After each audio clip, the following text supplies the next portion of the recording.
Prabhupada and Guru Maharaj. Thank you so much, Mataji, for joining the sessions and giving your wonderful association this morning. Hare Krishna. Hare Krishna Mataji, Pranam. Please accept my humble obeisances. All glories to Srila Prabhupada and Shri Guru and Gauranga and all assembled devotees. Yashamati from Chicago. Hare Krishna, Yashamati Mataji. Please accept my humble obeisances. All glories to Srila Prabhupada and Guru Maharaj. Thank you so much, Mataji, for joining the sessions and giving your very wonderful association each and every day. Thank you so much. Hare Krishna, Syam Supriya Mataji, Dandrat Pranam, Srila Prabhupada ki jai, Guru Maharaj ki jai, Priti Dasi from Charlotte. Hare Krishna. Hare Krishna, Priti Mataji. Please accept my humble obeisances. All glories to Srila Prabhupada and Guru Maharaj. Thank you so much, Mataji, for joining the sessions and giving your very wonderful association. Thank you so much. Hare Krishna.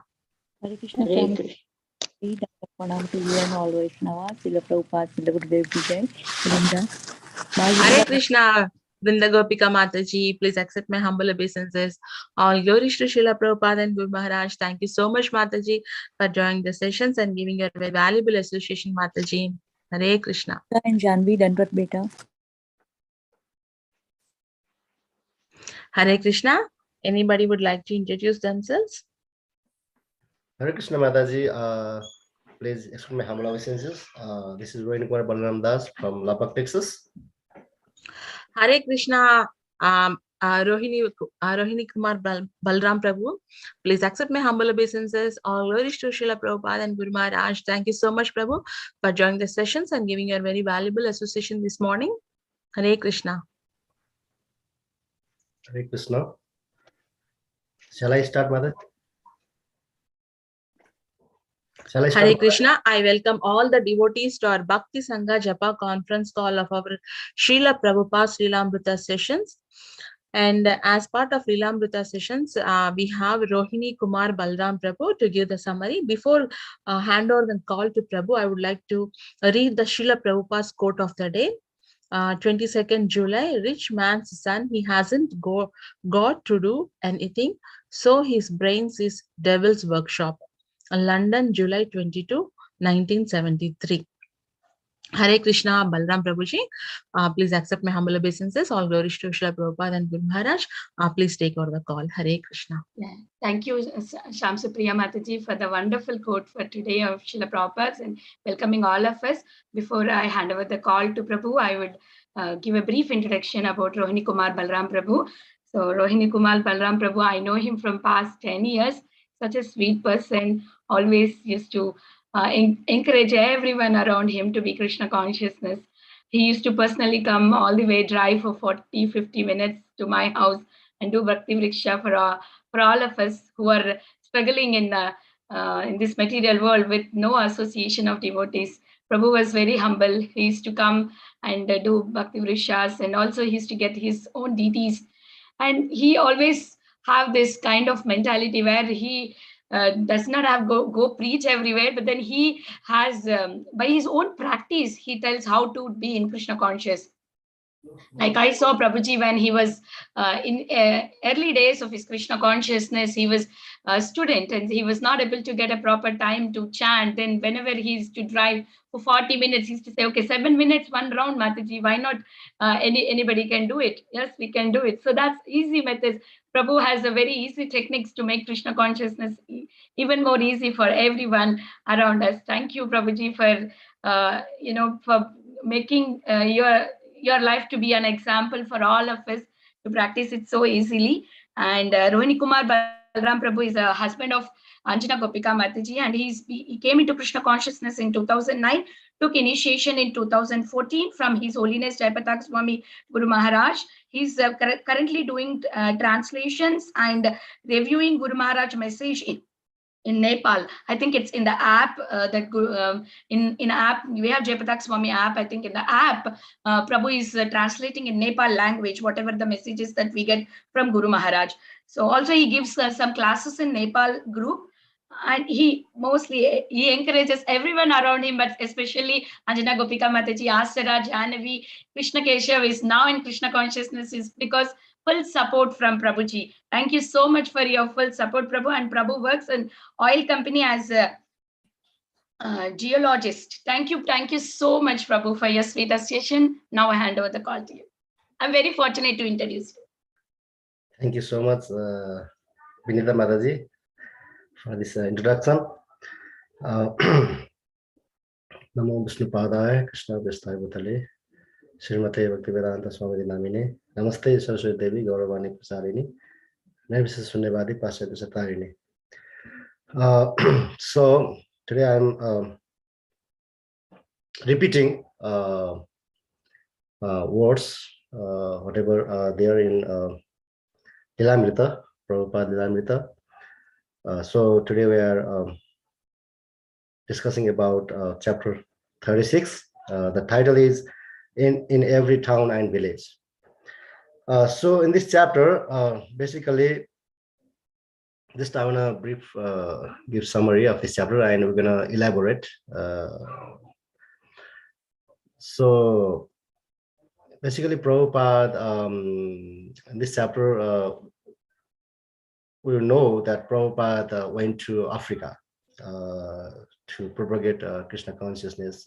So we talk a lot about Africa, Prabhupada's preaching in Africa, and apart from that, Prabhupada, how Prabhupada give is as his own example to other sannyasis and other devotees over there, and they can just be inspired.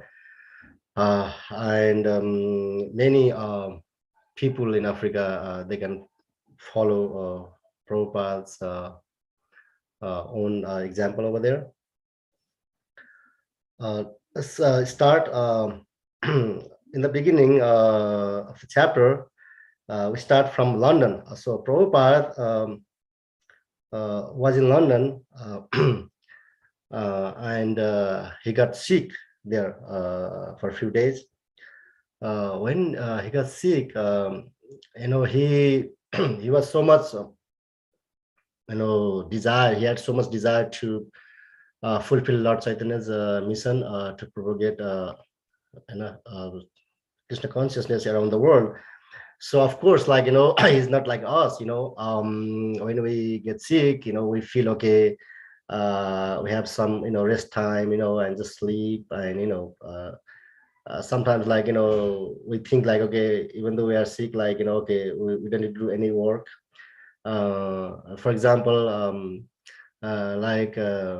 last month I got COVID, and I didn't go to office. So I was feeling okay. I was taking rest at home, sleep with the family, kind of things even though we are sick, we feel okay. Sometimes we get relief from work, but Prabhupada was not like that. He was really desperate, So Prabhupada wrote a letter to Tamil Krishna Maharaj. So he wrote okay, I'm sick since a few days, and he was really very sad, and he was afraid maybe he will not be able to finish his task given by his Guru Maharaj, and he was desperate to propagate Krishna consciousness, Lord Chaitanya Mahaprabhu's mission. So he was kind of sad letter to Tamil Krishna Maharaj, and Prabhupada said that he wanted to retire from traveling and management. He says, okay, he is very old and he cannot do these kind of things like traveling a lot, and other his disciples should take over of this kind of things, and he wanna take retire and from traveling and translate Srimad Bhagavatam, and he wanna publish books because he is we know from previous chapters that his Guru Maharaj first instructed him in the first visit that you need to publish books. Your English is very good, and you need to publish books and distribute books. From that you need to begin your propagating Krishna consciousness and preaching work. And he was taking that so serious, and also his Guru Maharaj gave him order to go to West, to preach Krishna consciousness, and that was his that order he took very seriously. It was in his heart, and always he remembers that when he gets sick, and when he feels okay, he's getting old, and that makes him kind of nervous, because maybe I cannot finish this task what Guru Maharaj, my Guru Maharaj has given to me. But he knew that he knew that his disciples, they are pretty new, and all leading managers, they cannot do by themselves, without his own endeavor, without if Prabhupada doesn't push them, they may not be able to intensify this propagating Krishna consciousness. So he knew that, okay, he cannot be retired and from traveling, and from management, he had to also publish books, and he complained about that to his secretary Shyamasundar.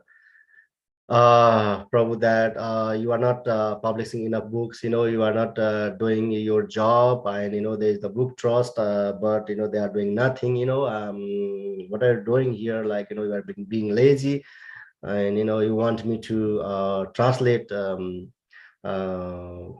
Bhagavatam and other big books, but what's the point, if you are not publishing those books? I'm just translating, and there are big volume of books I'm translating, and you are not publishing, and even not in foreign languages, not in, and he was really upset with all managers, secretaries and GBCs, whatever other members, he was really upset with that, and he was also sick, and he knew that publishing books is very important, because people read books, and then from books, they know what is Krishna consciousness, and he want to approach to really all the scientists, big scientists and philosophers, and who are intellectual people, he want to distribute those books to them.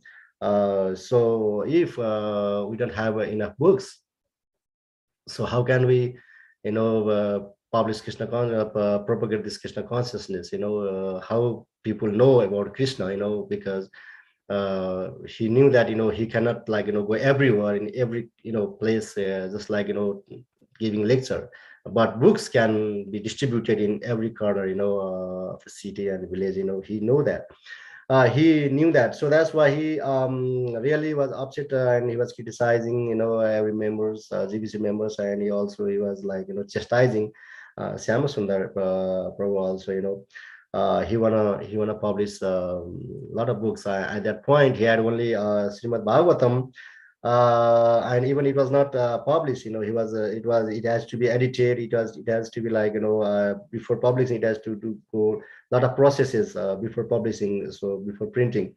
So and he basically was really upset with not having enough books, and not having book in stock, so we cannot distribute books, and sometimes he says his own devotees, disciples, come and Prabhupada, is this the bona fide book? Is this, can I read these books from, they find some books from his god brothers, and they show that two books to Prabhupada, make sure that these books they can read, that's the bona fide. And Prabhupada was really, why you are not reading my books, why you are not endeavoring to publish printing my books and read my books, why you are giving bringing other books, and ask me about, is this the good book or bad book, is the bona fide or not, that's something makes Prabhupada really unhappy, so he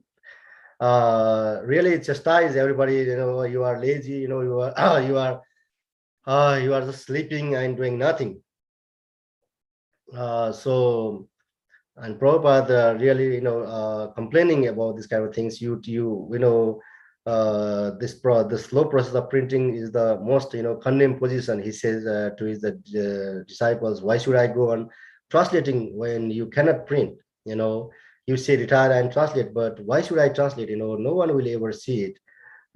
So I can give you a lot of volumes, but if you don't print it, so it cannot go out, and people cannot people cannot understand about Krishna, and they they don't know who is Krishna, so that's kind of things. Prabhupada really, he was desperate to propagate this, and he wanted everybody knows about Krishna, so and other thing, and one day, the manager of ISKCON Press, he called from New York and give some good news that that like now they are sending some books to print in the printer office, and also they shipped some books to print in German language, and on other foreign languages, and so he gave some hope. The manager, Advaita Prabhu of ISKCON Press, he gave some hope to Prabhupada, like we are working on it, Prabhupada, don't worry, it will be published, it will be it is going to be printed. And Prabhupada was really pleased with that, even though he was sick. Prabhupada, when he got this information from his disciples, and he was really happy. But Prabhupada is his mission was like to fulfill Lord Chaitanya's this mission to propagate Hare Krishna Maha Mantra. So he is not ordinary person. He has to chastise. He has to push everyone. He sometimes he's really like a lion. He has to be very strongly. You have to tell them. Okay.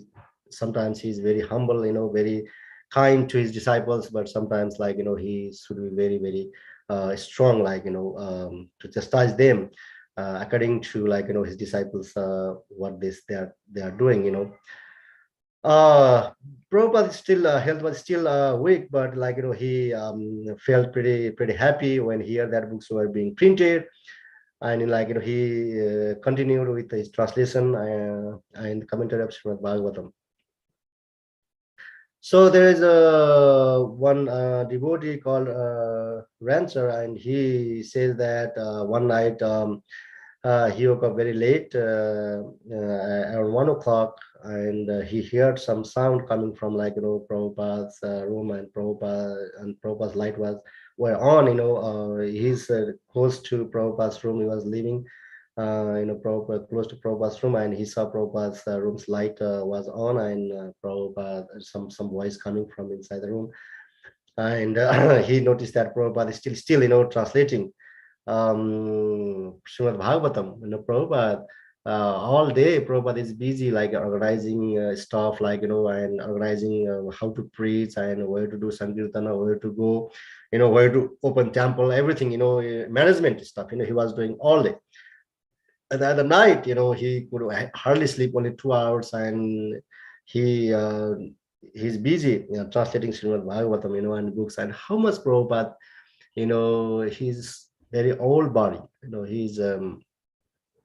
he is more than 70 years old, and how much he's doing for us, but we don't have even 5 minutes a day to read Prabhupada's book, and Prabhupada is doing this everything for us, he for our benefit. He wanna introduce Krishna to us, and he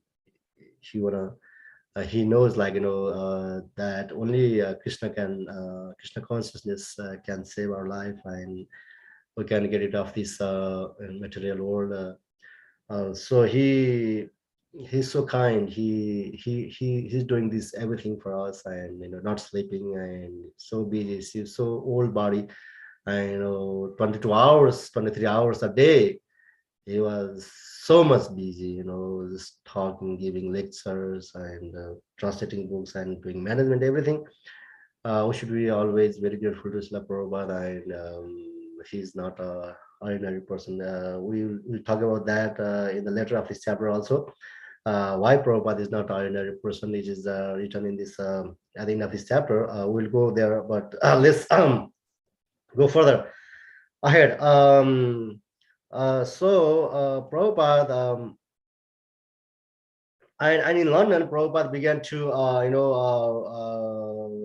discuss on a book, on those books from the Western philosophers, who has written those books from Western philosophers, and he started discussing about these books with Syamasundar Prabhu, and Shyam Sundar Prabhu read that books and give synopsis, summarize those books to Prabhupada, and Prabhupada always take that things from Krishna consciousness point of view.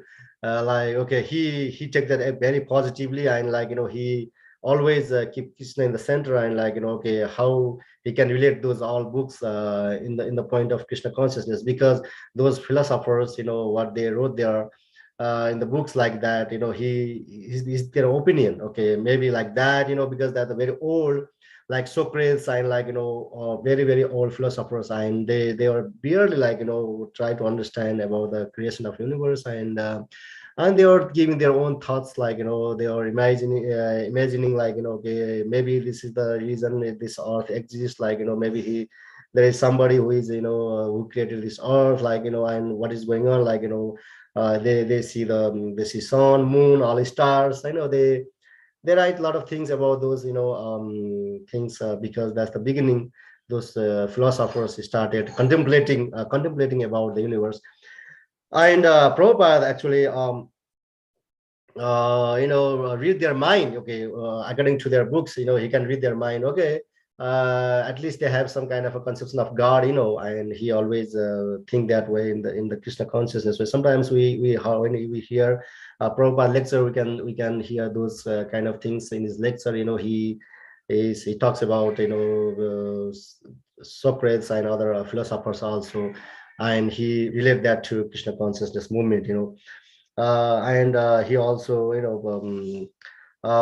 so he wanna give more knowledge about Krishna, and in perspective of like, even the Western philosophers, because he's in the Western country, and like he perfectly knew that Western people, if he can give some example, from the Western philosophers or Western writers, about God, then they might catch that, they might grab it, they might take this seriously, because he thinks he's from India, so these Western people, they may not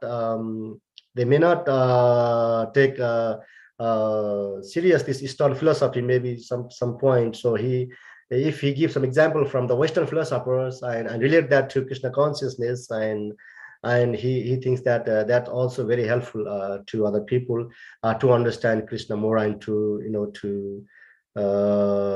convince them like, okay, this is nothing new, and even your previous, like, philosophers, they already talk about this God, and there's one God, and like, this created by God, and here is God, like, he spoke in Bhagavad Gita, in the form of Bhagavad Gita, and he spoke everything. He's everything, and everything emanates from him. So that's how they can know about Krishna, so that's why Prabhupada was interested in this Western philosophers book also. He was whatever he was doing, just he tried to convince Western world that Supreme is Krishna is supreme, so he get all the opportunity, whatever he's around him that time, he wanna imply, the practically it was everything, in Krishna consciousness. He was so, Prabhupada was not ordinary person. So there was also here in chapter mentioned about Prabhupada Vyasa Puja, his birthday immediately after Janmashtami. So he's on August 14th, Srila Prabhupada observed Janmashtami, the birthday of Lord Krishna. On next day, Prabhupada's 75th, he was that time 75. So it is 1971, August 14th. So that was his 75th birthday. And he got a lot of appreciations, letters, for Guru Maharaj from his disciples. They all appreciate Prabhupada's effort, how Prabhupada saved their life, very nicely. They praise, they glorify Srila Prabhupada in those letters, so this on that Vyasa Puja day, and still Prabhupada was ill, he was still sick, but he little bit he's getting better. But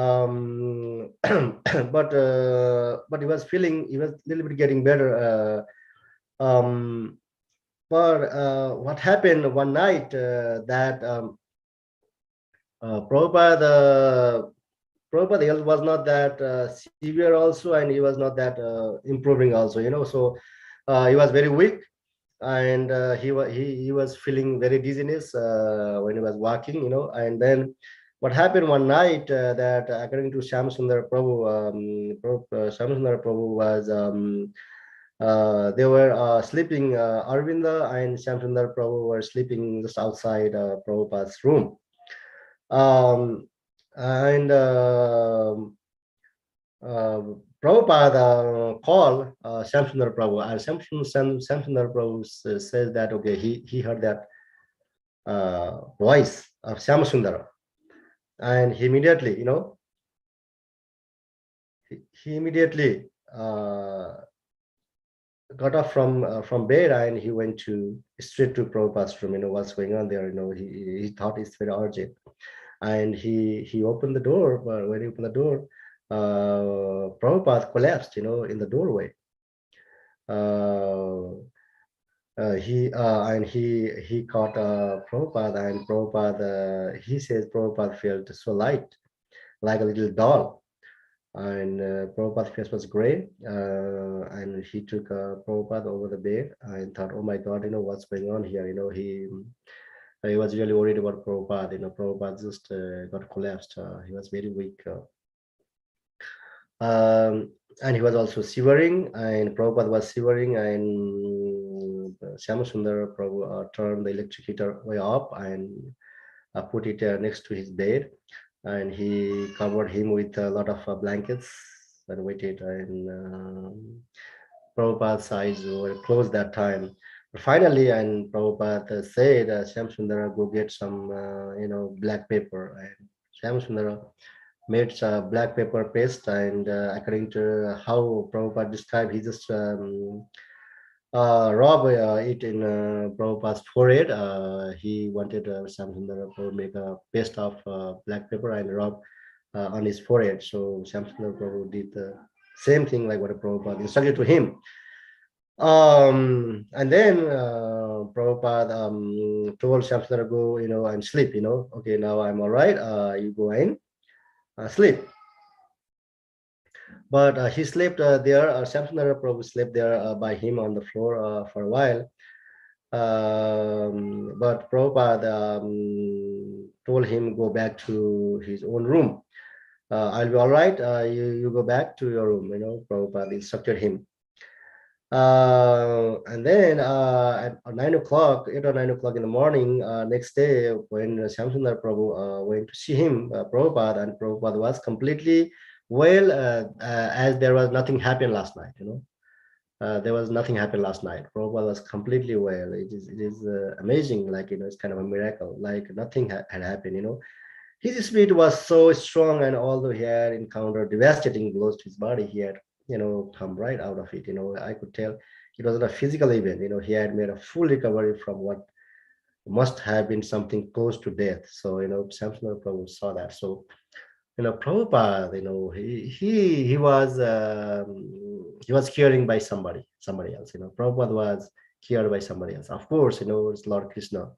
Again that night probably came and taught him and took him, like, he's took him all his ill health, so he was completely fine. So from here we know Prabhupada was not an ordinary man. He was completely taken care by Lord Krishna himself.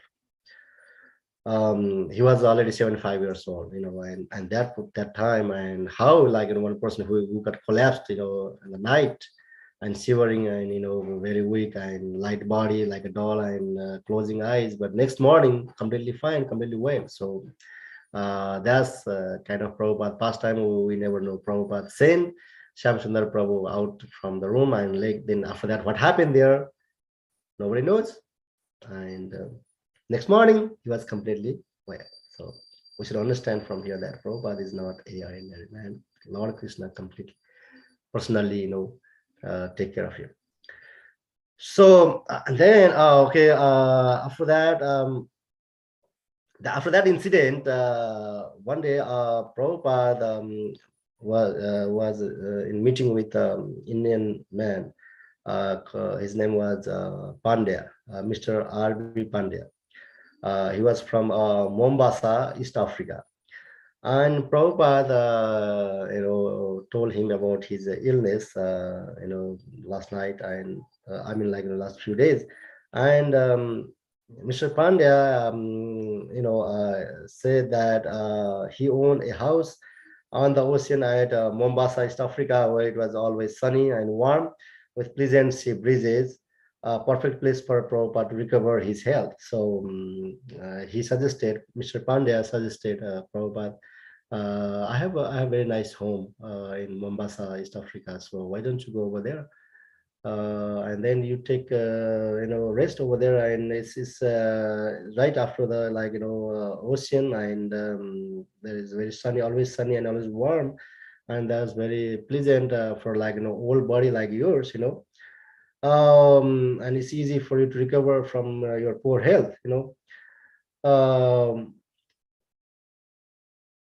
So Prabhupada actually took this very seriously. It's all Krishna's arrangements. Prabhupada began to think of going to Africa. He actually he got this offer, very good offer, but Prabhupada didn't think going over there and taking rest and get out from this poor health. But he contemplated. Now he started contemplating about propagating Krishna consciousness Africa. He got a nice place to stay there. So he right after that, when Pandya told him, he began to think about how to propagate Krishna consciousness in Africa. He got a good house to stay over there. So he want to take this opportunity, not just going there and taking rest and looking beaches and relax. He's take that as opportunity to propagate Krishna consciousness in Africa. And he already knew that 3 months ago he had sent Brahmananda Swami and Jaganivas to East Africa, and so to visit there would encourage them as well as enable Prabhupada to work personally at expanding the Krishna consciousness movement on the African continent. So Brahmananda Swami and Jaganivas Prabhu were already there to propagate Krishna consciousness, but they were very struggling. They were really struggling how to propagate that Krishna consciousness without presence of Prabhupada. It was very hard for them. Probably they were praying to Lord Krishna that maybe Krishna will send Prabhupada over there, and it's easy for them, and that's how it works. All pray to Lord Krishna. So Prabhupada wanted to encourage them, go over there and encourage them, and then they can propagate Krishna consciousness in African continent. And Prabhupada sent Bhavananda and Narayana from London to Mombasa, to see if it would really be possible for him, to stay there as Mr. Pandya had suggested. So before Prabhupada went over there, he sent 2 other disciples, his disciples from London to Mombasa, to see if they can make some arrangement for him, or if there is a possibility that Prabhupada can stay in Pandya's house and he can do some preaching over there.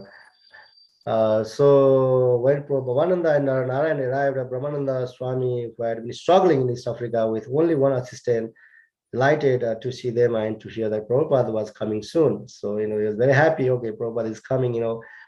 Before going to sent to Africa, Brahmananda Swami and was preaching in Florida, and Prabhupada wanted him to go. So this is the story before Brahmananda Swami went to Africa. So he was preaching in Florida, and Prabhupada has returned him to go to Pakistan. So Brahmananda went to Pakistan with one assistant, Jaganivas, flying to Paris and then taking the Orient Express through Eastern Europe. So from Florida, Jaganivas, Prabhu and Brahmananda, they headed to Pakistan because of Prabhupada's order. So first they went to Paris, and from there they took Orient Express through Eastern Europe. Then they but Prabhupada heard that there is no good situation right now in Pakistan, so Prabhupada again sent another letter to Brahmananda Swami. Okay, I heard that in Pakistan there is not a good situation right now. There is a war fever going on in Pakistan. Maybe there is some kind of rumor going on. It's not the right time to go to Pakistan. So Prabhupada wrote a letter to Brahmananda, don't go to Pakistan right now, stop going to Pakistan. But Brahmananda never got that letter, in his hand. I don't know where that letter lost, So it's maybe Krishna's arrangement, Prabhupada, Brahmananda, and Jaganivas, they continue, heading to Pakistan. But on the way to Pakistan, they were holding public kirtan in Turkey, and Brahmananda and Jaganivas had been arrested. They got arrested because doing kirtan and detained for several days on suspicion of being a Christian missionary. So in Turkey government suspect that these guys maybe these people may be Christian missionaries. So what they are doing kirtan, and so they arrest Brahmananda Swami and Jaganivas Prabhu, and they put him in jail for several days. Finally, they arrived to Pakistan. Brahmananda Swami and Jaganivas Prabhu, they arrived to Pakistan, and then they want to do Sankirtan, public kirtan there also. But what they faced there was students had spit to them, students spit at them, and they accuse them of being spies and threatening them. They want to kill them, and call them names. And several times people on the street had robbed the Vaishnava Tilaka off the devotees, 4S, and warned them not to show themselves in public, so they would be stabbed. So they warned them they might kill them if they again come on the street and do Kirtan Sankirtan, So they face a lot of troubles in Pakistan street, and local Hindus also want the devotees to leave as soon as possible, so they had, they had to go to Bombay to see Prabhupada, so they could not do anything over there because of their life, threatening, warnings from Pakistan people. So before, but Prabhupada didn't know that, they came to Bombay, but when Prabhupada in Bombay, Prabhupada read an Indian newspaper that Pakistani soldiers in Dhaka had killed 4 Hare Krishna missionaries. So he read that in newspaper, and he was worried about Brahmananda Swami. He is also there in Pakistan. I sent him in Pakistan, but the soldiers killed them. So I mean, by Hare Krishna devotees. So he was worried about Brahmananda. They might kill him too. He was really worried. He was in full anxiety. Prabhupada was in full anxiety, and Prabhupada wanted to see Brahmananda safe, coming back to India. So, and then next day Prabhupada heard that, okay, Brahmananda Swami had actually arrived in Bombay. So he was so desperate to see him, and then like a father recovering his lost child, Prabhupada had embraced him, you risk your life just on my order. And Prabhupada has said, after some days, Prabhupada had told Brahmananda Swami, you should go to Africa. If you go, then you will be on all the continents, So then that's how Brahmananda from Pakistan, when he returned from Pakistan, and Prabhupada sent him to Africa. So from here we know that how much Prabhupada disciple took risk that time to propagate Krishna consciousness. How much they respected their guru order. I mean, they are true disciples. of Srila Prabhupada, as Srila Prabhupada was true disciple of Bhaktivinoda Saraswati Maharaj. So now now we have this instruction from our Guru Maharaj, chant 16 rounds and follow 4 regular principles. That's it, not more than that. And Prabhupada, but still we are struggling, doing this. But from here we should get inspired. It's the relationship between Guru and disciples. It's not ordinary relationship. It is directly transcendental. It's not a material. But our life is so easy. Our Guru Maharaj has made our life so easy. I just chant 16 rounds and follow 4 principles. Sometimes it's very hard even for us to chant 16 rounds and follow these regular principles too. We feel this very hard. Now we know how much it was difficult for Prabhupada disciple that time when they were following Prabhupada's order. And in previous chapters, from there we know that also Prabhupada, if some disciples ask Prabhupada, is new disciples, newly initiated disciples, when asked Prabhupada, how can we serve you at the best, the best service to you? And Prabhupada always says that, okay, chant Hare Krishna. He chant Hare Krishna. Chanting was so important. Prabhupada gives so much importance to chanting Hare Krishna. Just chant Hare Krishna, be happy. That's the only way you can get rid of this material world. So they were very happy, okay, very excited, okay, Jai Prabhupada, they were very happy, okay, chant Hare Krishna. That's the only way they can please Srila Prabhupada. That's why our Guru Maharaj also say, okay, chant Hare Krishna. They gave us serious instruction, okay, that's please Srila Prabhupada as well as Lord Krishna and our Guru Maharaj, So we have to be very serious in chanting Hare Krishna, It's not chanting Hare Krishna is very transcendental, So it's not ordinary things. When we chant Hare Krishna, Prabhupada will be very much pleased, and and Lord Krishna and all acharyas, previous acharyas, and our own Guru Maharaj, so we have to take this very seriously, the chanting Hare Krishna Mahamantra, and at least 16 rounds a day. And if we can do some more than 16 rounds.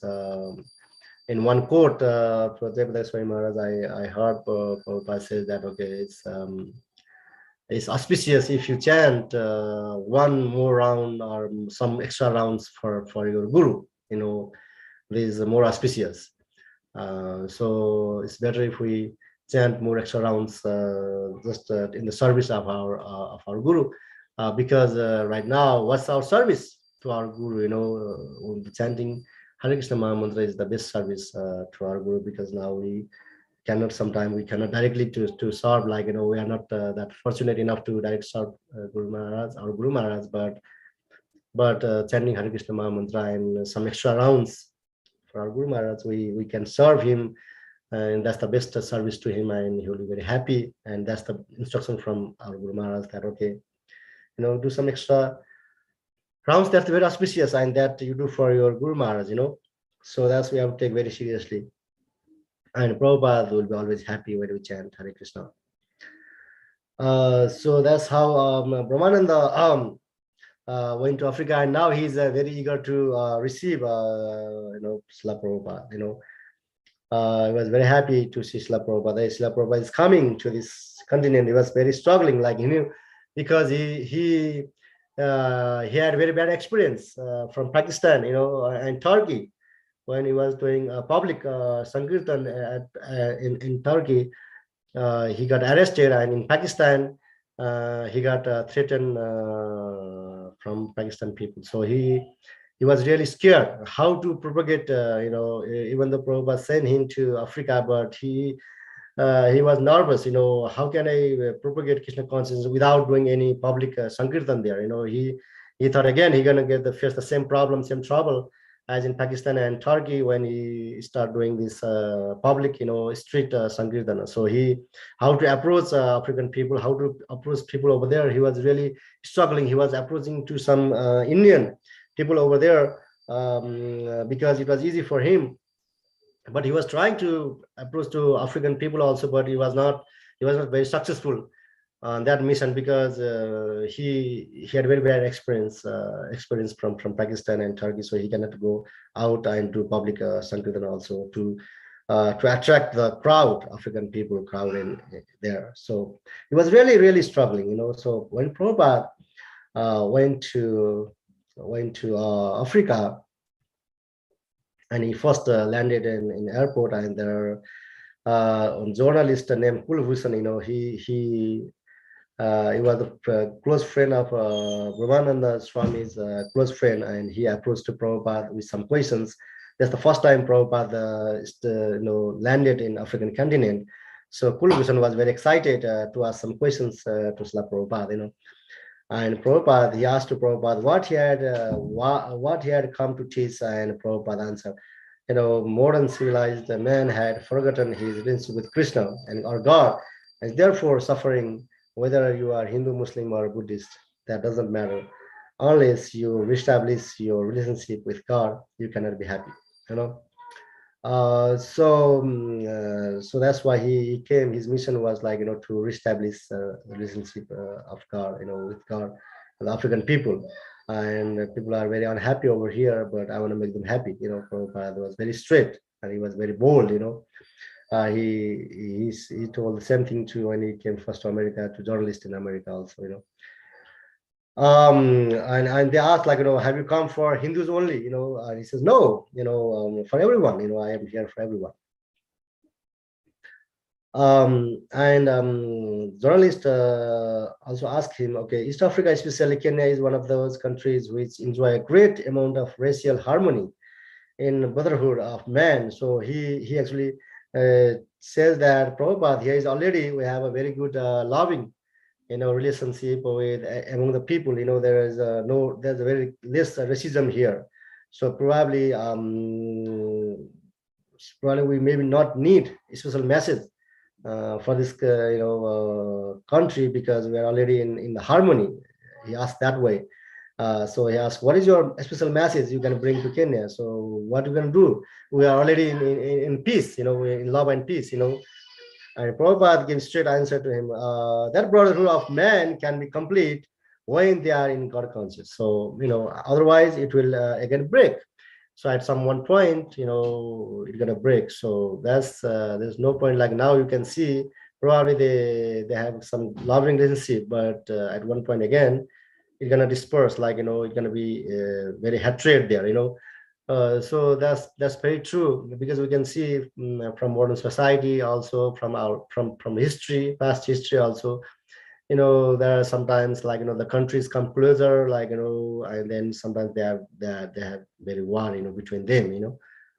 So that's kind of a relationship, like, you know, if there is God is not in the center, so this is kind of up and down there, you know, fluctuations always. Sometimes we feel like we're very close, and sometimes so we feel very far. So even in our neighbors, or even in our own family members, you know, because why is going on, like, you know, like sometimes we are very much attached, and sometimes we feel very detached, you know. So that's not good. It happens because of the material affection, you know, because God is not in the center among the family members, or among the, like, you know, in the countrymen, you know. So there is a big fight. Even, like, you know, sometimes, like, even in the moment it's gone, you know, we hear sometimes, like, news that, you know, some devotees fight each other, you know. And because why they fight each other, why there is not real, they pretend they are like a devotees, but why? Because this sometimes it might, like, you know, God in they forget to put God in center. So we have to drag our mind and put God in the center. So it's not easy, you know. We can easily be influenced by this material mode of nature, you know. So three modes of nature. So there's can be fight anywhere. But Prabhupada says still, like, okay, if we put God in the center, then there's going to be happiness everywhere. So there's the only way, one way that we can be happy in this world, if we put Krishna in the center. That's why it's the Krishna consciousness, and he's pretty convinced on that, and he preached Krishna consciousness. He didn't preach God consciousness. And other previously other sages, other like sadhus, Mahatmas also came from India to preach God consciousness in the world, but they were not successful like Prabhupada. Why Prabhupada is successful? Because Prabhupada give the true message. He's the very absolute. He gave very true message. That's why Krishna is the supreme God, and we should revive our relationship with Krishna, and we are all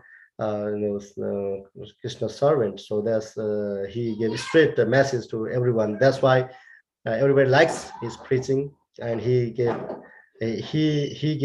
directly from the scriptures, Bhagavad Gita, and so that's why he wrote Bhagavad Gita as it is, and Srimad Bhagavatam he translated, and as it is, everything he gave as it is, directly what Krishna spoke, and what the Krishna's message, he never adulterate any instructions or from Krishna. He's in disciplic succession basically, and he's true disciple of Lord Krishna. So he knew that, he was pretty confident, and he was bold, and he was propagating like very absolute message of absolute Godhead. So that's why Prabhupada was like, everybody was listening Prabhupada, and that's why everybody believe in Prabhupada, everybody trust Prabhupada's words, so he was very successful in preaching. And when Prabhupada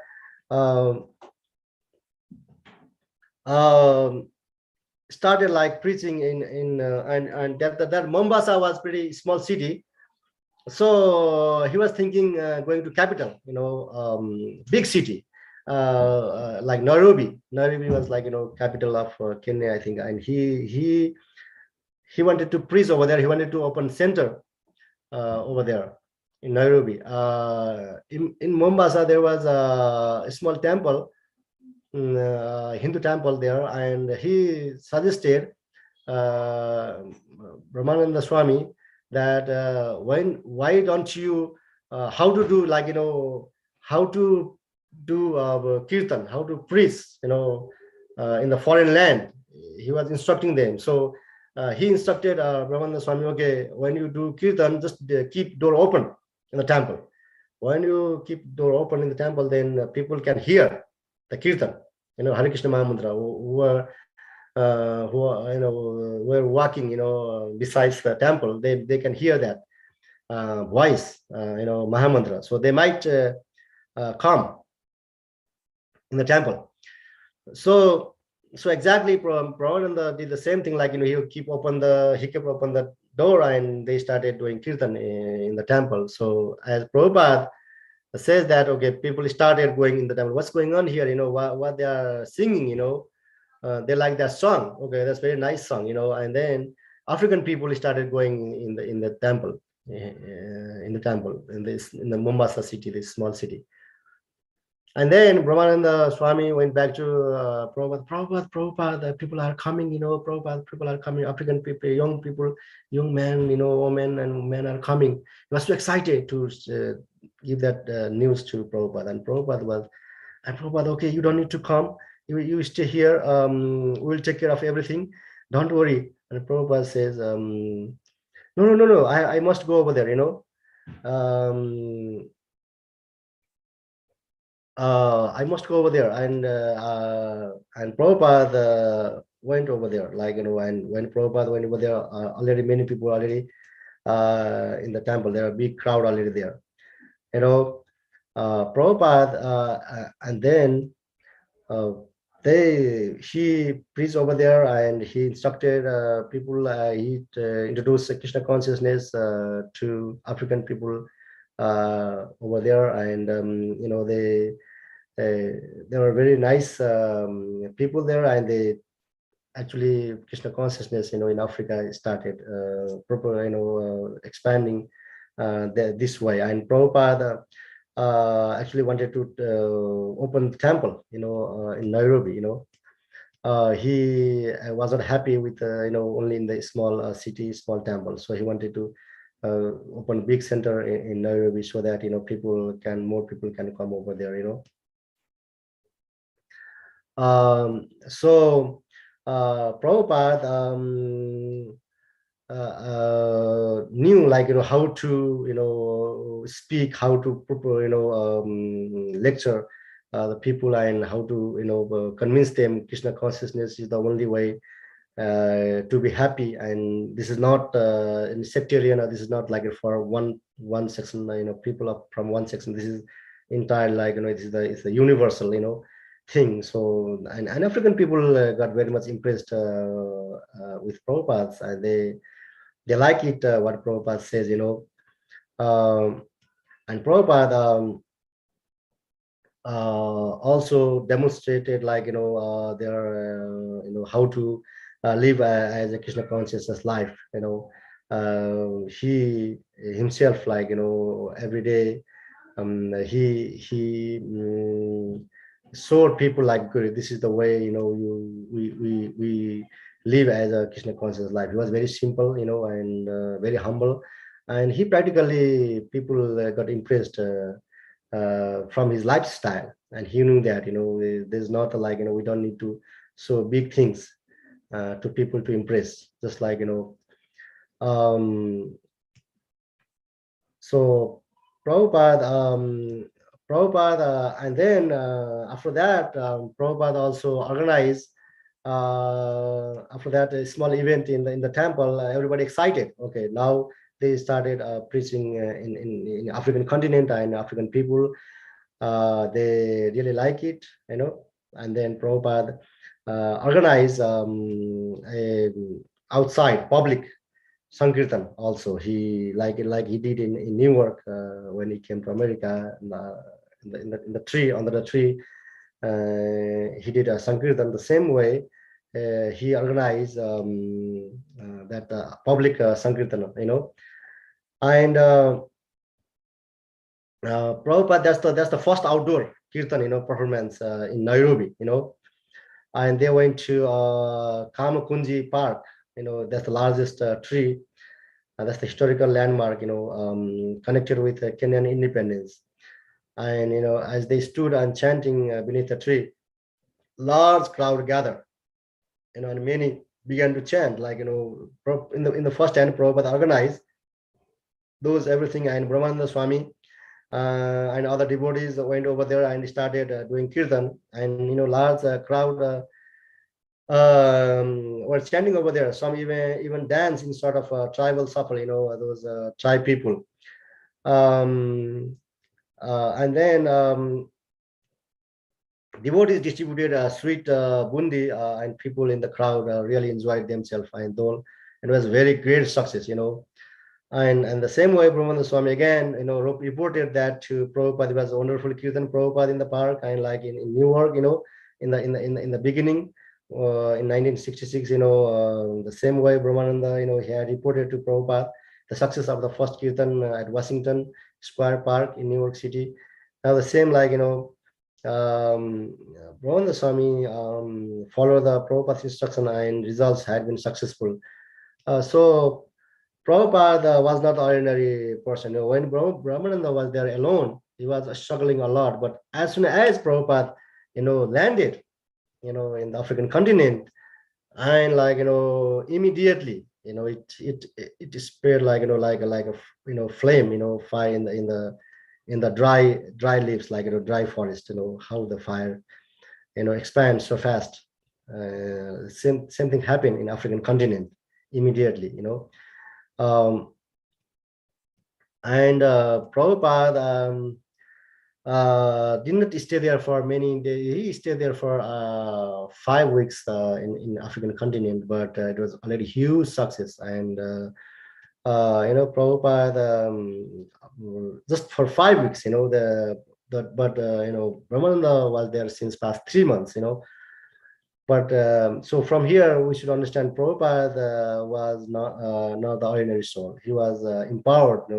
Wherever Prabhupada land his feet, immediately that place already, Krishna conscious. So it's amazing. It's kind of now we think it's like a kind of a miracle, but he was Prabhupada was not ordinary soul. He was really empowered person, So, and Prabhupada also gave some interview in the TV, like he was very bold, He says, okay, in the interview, like the reporter asked in Africa, like okay, uh, showed him like in one picture to Prabhupada, and who is the central figure here? The interviewer asked Prabhupada, and Prabhupada said, okay, see Chaitanya Mahaprabhu, Prabhupada says he's God, and that reporter, like says, okay, he cannot be God.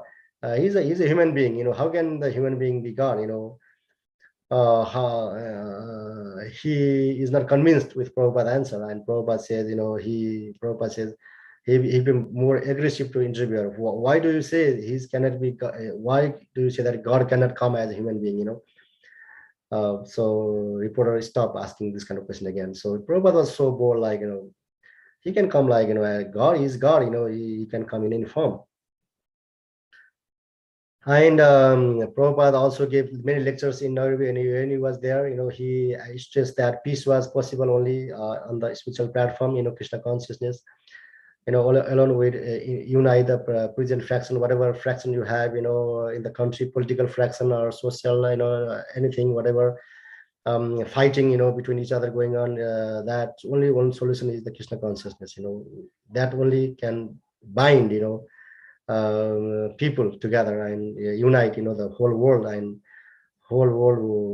people will be happy, that's the only way. And that's true, like it's more important right now, even is the importance of Krishna consciousness increasing day by day, because we can see there's a war, there's a fear of third world war, and they are like doing all kind of weapons, they are testing a lot of weapons, like that's very bad, and so it's very important of Krishna consciousness is increasing, like day by day. So we should convince people, like this is the only way we can be happy and we can bind people in the world. So that's the Prabhupada instruction, and that's where he go. He always instruct in his every lecture, he mentioned those kind of things there. And Prabhupada, so from here we can we know that, like Prabhupada, as a, like in the materialistic point of view, like we see that Prabhupada as, like his body like our body, but he's already 75, and and we think that, okay, we get retired, like when we were 60 or when we were 60, okay, I'm tired, I'm old, I can do nothing, but like at the age of 75 also, Prabhupada was so much, like enthusiastic. He had, like he wanted to do more and more, he wanted to go every, like village, every town, and he want to establish Krishna consciousness over there. He was so much he had so much spirit, to preach Krishna consciousness, but like from material point of view, he's just an old body, he's really old body, and he went through so many diseases, like health health issues, but he's still, like strong enough to travel. He still want to travel. He still even in the last in his last stage, like 1977, so he departed from this world, but that year also he wanted to again travel, like he wanted to go to Boston again, and like meet his disciples. If my health permit, I want to come to Boston. And he says that in somewhere I read that. So even at the his last stage, like he was he never get tired, So from here, what we knew from here, that Prabhupada was directly empowered by Lord Krishna, and he was empowered by his Guru Maharaj. He got that success from his Guru Maharaj, and this is a very nice, very amazing success story in Africa. And from he stayed there for 5 months, and he also convinced devoted their people there, like even though we do our daily life, we work, like household life and whatever our work, we can continue that, but we always keep thinking Krishna in our mind, so this is kind of a samadhi, like, we are very active in our material affairs also, because we have to maintain our family. But at the same time, we never forget Krishna in our mind. We always serve our Guru Maharaj, and Krishna in that way. We can follow Guru Maharaj's instructions. We take very seriously, and we always think, about welfare, of the world, and love, and only possible love and happiness only possible by Krishna consciousness. We cannot do by other any process. Okay, thank you, Mataji and Prabhuji, for giving this opportunity. I want to end this class here. Any comments? Thank you so much, Rohini Kumar Prabhuji, for giving your very valuable time and association this morning and giving this chapter summary. Very grateful to you, and it is really wonderful. So I now request devotees, we can go one by one with your realizations for this chapter summary. Hare Krishna.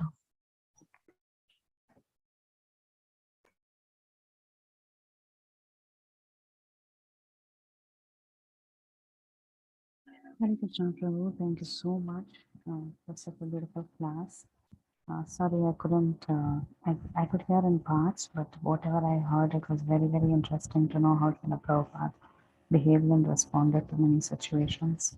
One thing that stood out is how the reporter asked about is Chaitanya Mahaprabhu really God, and how Prabhupada kind of said, yes, why not? Why can't God come this way? Thank you so much, Prabhu. Everything was very, very wonderful. Very, very happy to have you on the call, Prabhu. Welcome to our call.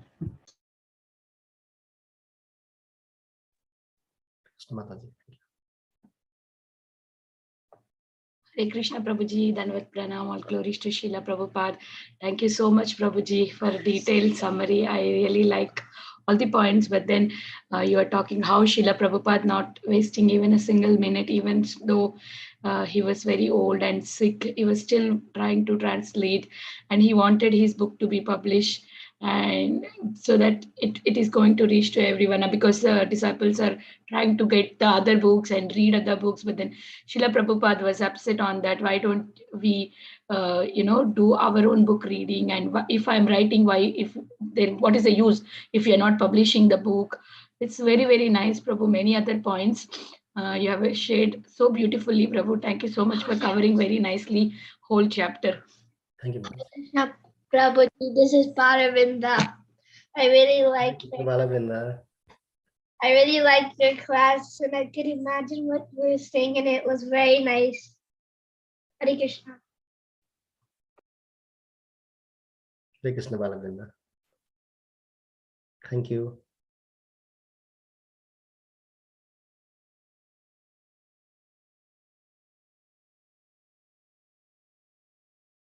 Dear devotees, anybody would like to share their realizations?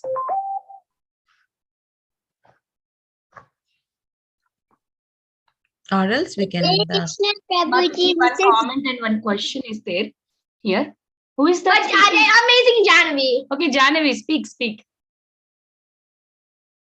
Hare Krishna, Prabhuji. I really liked your class. It was really nice, and I really liked it, and it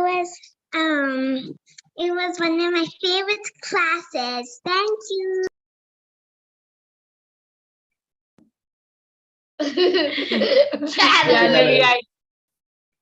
Janavi. Super excited, right? Your dad is giving class on Bhakti Sangha. You always see your mom on Bhakti Sangha. Today you get to see your dad on Bhakti Sangha. Very nice. So, Mataji, would you like to read these comments and question also is there? Do you want to go ahead, Mataji? Supriya Mataji? Yeah, Mataji. So, Prabhu, we have 2 comments from devotees. Vrinda Gopika Mataji had posted her comment. Koti Koti Dhanvat Pranam, Rohini Balaram Prabhu. Please accept our humble obeisances behalf of all Vaishnavas by Srila Prabhupada Mercy. I also get your personal associations. Koti Koti Dhanvat Pranam. Srila Prabhupada may also get your personal Dhanvat Pranam. Okay. Then next,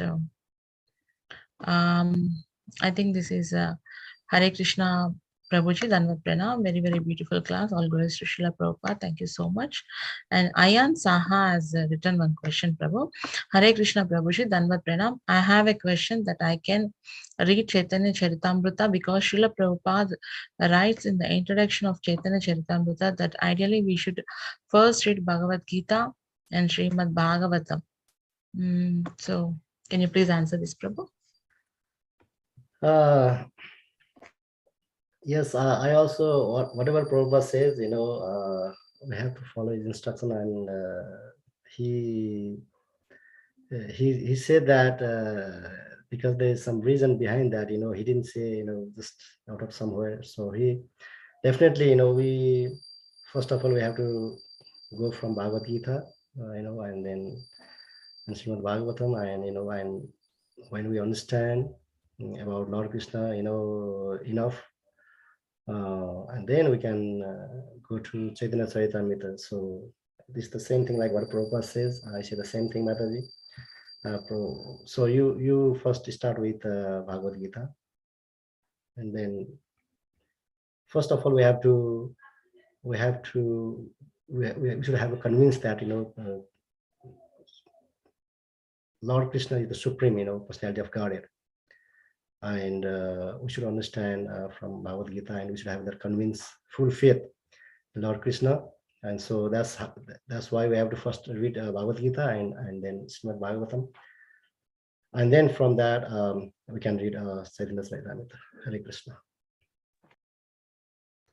Okay, thank you so much, Prabhuji. I hope Ayan Prabhu got his answer. And Chinmaya Vrajeshwari Mataji said, thank you, Prabhuji, for such a beautiful class. Jai Srila Prabhupada. And Srimati Mataji. Thank you so much, Prabhuji, for such a beautiful class. All glories to Srila Prabhupada. Thank you, Prabhupada. So, Hare Krishna Prabhuji, Dhanvat Pranams. Very, very nice presentation, Prabhuji. Wonderful. I mean, you told so many other things relating to Prabhupada and his pastimes and his mood. Very nice to hear, Prabhuji. Thank you so much. Thank you, Hare Krishna. Hare Krishna Prabhuji, Koti Koti Dandavat Pranam. Srila Prabhupada, Srila Gurudev Ki Jai. As usual, Prabhuji, very, very inspiring class. I am so fortunate that I get your personal association, Prabhuji. You are so sincere Vaishnava. I learned so many lessons when you and Anjana Gopi came to my home. Not my home, Gopinath home. Koti Koti Dandavat Pranam. And so many service you and Anjana Gopi are doing. And in Gujarati, they said that morna inda chitarva na pade. That means that peacock eggs is exactly like peacock. So Janvi and I forgot her initiation name. Both are so. Kamala Gopi. Kamala Gopi. Both are so sincere. She's 16 years but Prabhuji, but she's more sincere than me. I learn lesson from all of you. Bal Janvi, Bal Vrinda, everybody are so, and Vrinda and Aji. Anjana Gopi, Hari Bol Mata, Prabhuji, so hard sloka, she make it easy for all the Bal Krishna and Bal Gopi. Even I sit with all of them, my daughter will sit and hear the class, Prabhuji, and you are the example that what is the mood to serve Srila Prabhupada, Srila Gurudev. When you came my home, I learned a lesson from you. Koti Koti Dandavat Pranam Prabhuji, Srila Prabhupada, Srila Gurudev Ki Jai, Gopinath Ki Jai. Today class, Srila Prabhupada Lilamrta is so inspiring. Prabhuji, please come and give your association in CC Bhagavatam and CC Chaitanya Bhagavat also, Prabhuji. We are eagerly waiting your association. Koti Koti Dandavat Pranam. Hare Krishna, Prabhuji. Thank you, Mataji. Hare Krishna.